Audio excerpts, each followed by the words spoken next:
안녕하세요. 김달진 미술자료박물관의 김달진입니다. 저는 좀 특별하게 인생을 살아왔는데요. 중고등학교 때부터 미술자료라는 걸 수집을 해서 50년간 이상 이 일을 하다 보니까 이쪽이 어떤 선구자가 됐습니다. 그래서 1981년부터 96년까지 국립현대미술관 자료실에서 근무를 했습니다. 그 이후에 우리나라 메이저 화랑의 하나인 가나화랑, 지금 가나아트센터 자료실장으로 제가 6년간 일을 하다가 2001년 12월 1일 날 김달진 미술연구소라는 개인 연구소를 만들어서 출발을 했습니다. 그래서 2002년 1월에 서울 아트 가이드라는 잡지를 창간을 해서 올 1월이 저희 잡지 창간 20주년이었습니다. 그 다음에 저희가 2008년에 김달진 미술자료박물관을 서울시의 2종 박물관으로 등록을 했습니다. 그리고 2013년에 한국아트아카이브 협회를 창립을 해서 회장을 맡고 있는데 김달진 미술자료박물관의 관장이기도 하고요. 아까 말씀드린 서울아트가이드의 실질적인 창간을 했으며 지금은 편집인으로 일을 하고 있습니다. 기록관리사, 우리 아키비스트라고 얘기를 하는데요. 그 용어는 기록관리사, 연구사 또는 기록물 관리 전문 요원이라는 이렇게 명칭을 좀 다르게 쓰고 있습니다. 그래서 우리가 얘기하는 기록관리사 하면은 보통 우리가 관공서에서 그 기관에 어떤 행정적인 문서라든지 이런 거를 주로 다루고 있죠. 그래서 어떻게 보면 대통령이 끝나게 되면 그 대통령의 임기 동안에 있었던 모든 이런 것들이 국가기록원 이렇게 이관이 되는 거죠. 그래서 일반적으로 이제 그렇게 얘기하는 관공서에 관리 기록사가 있지만 저희가 오늘 얘기하고 싶은 거는 이 박물관 미술관의 기록 관리사를 얘기를 하는 걸로 이렇게 포커스를 좀 맞추도록 하겠습니다. 저에게 아키비스트라는 이 용어는 지금은 이렇게 붙여지긴 했지만 처음 사실 이 중고등학교 자료 수집을 할 때 그 당시 아카이브 이런 용어 자체를 몰랐었죠. 근데 저는 그 일을 하다 보니까 이제 그쪽이 어떤 선구자가 되고 어떤 그런 용어가 생기게 되고 어떤 이제 법적인 이런 제도적인 뒷받침이 생겨난 거죠. 그래서 처음에 우스갯소리로 어른들이 야, 너 매일 신문 쪼가리 오려가지고 너 나중에 어떻게 밥 먹고 살 거냐 이런 걱정을 굉장히 많이 했었어요. 근데 여기에 대한 관심은 처음에 이게 뭔지도 모르고 그냥 오셔서 모으는 거에 재미가 있었습니다. 근데 우리가 지금은 피카소 그림을 예술의 전당에 가서 원화를 보지만 50년 전에 이건 상상할 수가 없죠. 그러면 그 당시에 잡지에 칼라로 우리가 명화라고 하죠. 그 그림 한 장 나오는 것이 저에게는 굉장히 어떤 감동을 주었다고 할까요? 그래서 그 그림 한 장 뜯어서 모았던 일, 그거를 지속적으로 하다 보니까 이게 어떤 단계를 거쳐서 이렇게 지금 정착이 됐고요. 2013년에 이제 그 중학교 도덕교과서에 직업적 가치탐구라는 그런 난에 제가 서가 된 적이 있었고요. 그리고 2018년에 주 더 리서치 이병현 대표가 와가지고 2018년에 이렇게 등재됐던 일이 있었습니다. 사실 자료 수집해서 그것이 이렇게 요긴하게 활용이 되고 그게 어떤 역사의 증거물이 될지는 사실은 몰랐었어요. 근데 또 아키비스트로서의 중요한 역할은 그 가지고 있는 아카이브를 잘 조사 연구를 해서 그것에 대한 어떤 가치 발견? 이것이 굉장히 중요합니다. 오래된 자료를 많이 가지고 있어서만 좋은 게 아니라 그 가치를 알아보는 일이죠. 그래서 저에게 이제 많은 중요한 수집품들이 있는데요. 예를 들어서 1952년에 백이의 현대미술전이라는 그런 팸플렛이 입수가 됐었어요. 근데 백이의는 벨기에를 한문으로 쓸 때 백이의예요. 근데 백의의 현대미술전이 1952년이면 한국 전쟁 중이죠. 전쟁 중에 어떻게 덕수궁 미술관에서 이 전시가 열렸을까? 누구든지 캐시마크를 붙일 수밖에 없죠. 그래서 그거를 근거로 해서 그 당시에 사실 신문을 찾아보니까 그 전시가 열려서 이승만 대통령이 그 행사에 참석을 했었어요. 그러니까 전쟁 중에도 소강 상태였었기 때문에 전시가 열렸던 것 같은데, 우리가 생각했었을 때는 그게 복제품도 아니고 그 원화가 우리나라에 와서 전시를 했다.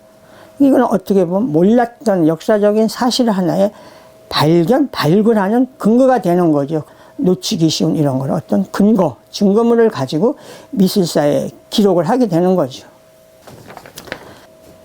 자료 수집하면서 어려웠던 거는, 처음에 제가 이제 그 70년대라고 해야 될까요? 서울에서 이제 고등학교를 다니면서 막 전시장에 다니면서 그 팸플렛 같은 거를 수집을 했었어요.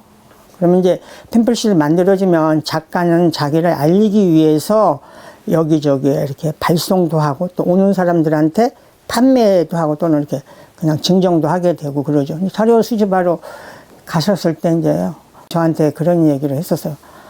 아니, 어깨 빠져라 하고 그렇게 수집을 해다가 뭐 하려고 이렇게 수집을 해갔느냐. 사실 그 당시는 우리가 지금 얘기하는 백팩이라는 것도 없었던 시절이고요. 완전히 진짜 양손에 쇼핑방에 담아가지고 그거를 수집을 하기 시작을 했었습니다. 그러면서 이제 국립현대미술관 근무할 때인데, 그 당시 뭐 국립현대미술관 이런 게 정착이 되어 있지 않았기 때문에 국립현대미술관에 붙여오는 자료는 수집을 했었지만 적극적으로 나가서 모든 자료를 수집해서 남겨야 된다. 이런 거는 이제 제가 주창을 했죠. 그래서 매주 금요일 날이면 인사동이라든지 뭐 동숭동 이런 전시장을 찾아다니는 것이 진행이 됐습니다. 그래서 그때 이제 저한테 붙여준 별명이 뭐 금요일의 사나이다. 금요일이면 어김없이 전시장에 이렇게 쇼핑백 메고 나타난다. 이렇게 얘기를 했는데, 근데 사실 아키비스트라는 그 직업 자체는 책상 앞에서 앉아서 우아하게 이렇게 하는 게 아니라요. 실질적인 다리품을 팔아서 현장을 다녀야 되는 거죠. 그래서 거기서 자료를 수집하고 또 작가도 만나보고.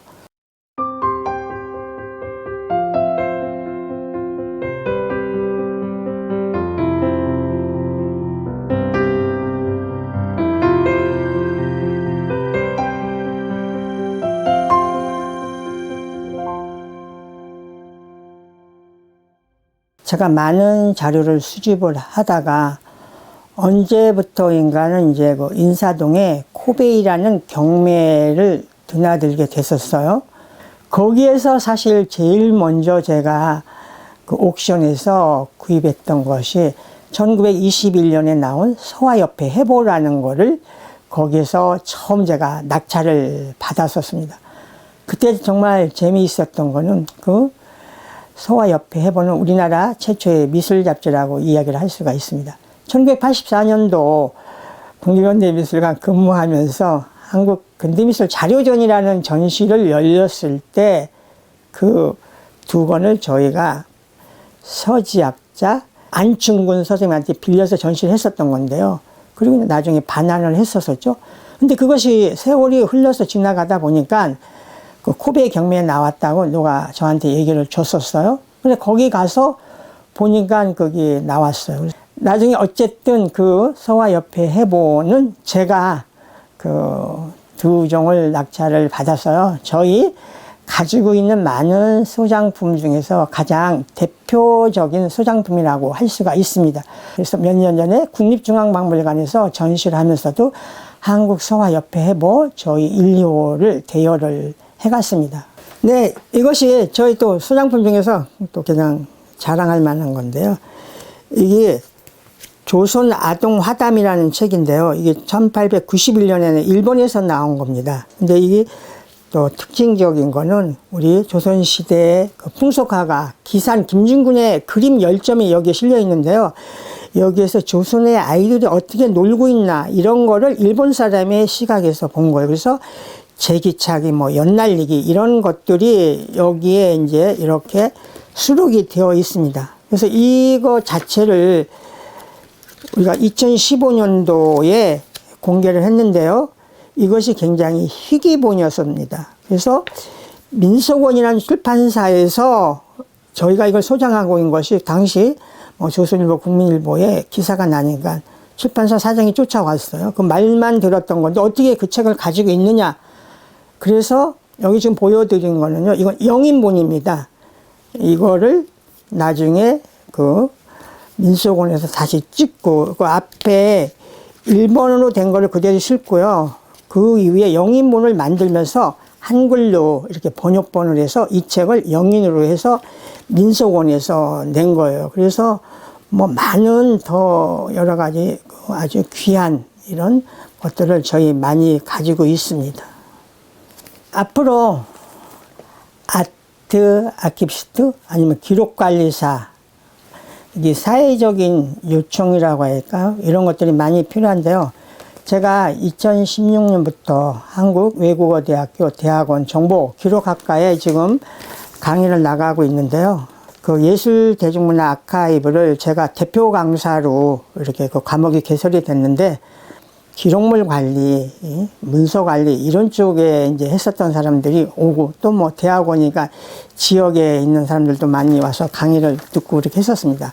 근데 지금 얘기했던 대로 공공기관의 기록관리사 이런 사람들은 이제 거의 자리를 차지했죠. 그러면 이 지금 지역에서 와서 이 기록관리사 공부를 했었던 사람이 다시 돌아가게 되면 그 지역의 문화예술에 대한 것, 또는 지역에 더 적게 얘기하면 어떤 마을에 대한 아카이브를 구축해 나가야 되는 거죠. 그렇기 때문에 앞으로는 이런 기록관리사들이 더 많은 범위 내에서 일을 할 수 있고, 지금 얘기했던 대로 꼭 그 한 분야, 뭐 미술관에서만 일을 해야 된다 이렇게 볼 수가 없습니다. 그래서 점점 이런 아카이브에 대한 중요성이 강조되는 이런 지점에서는 또 이런 기록관리사로서의 공부, 또 이런 것들이 새로운 직업으로 각광받지 않을까, 이렇게 큰 기대를 걸고 있습니다.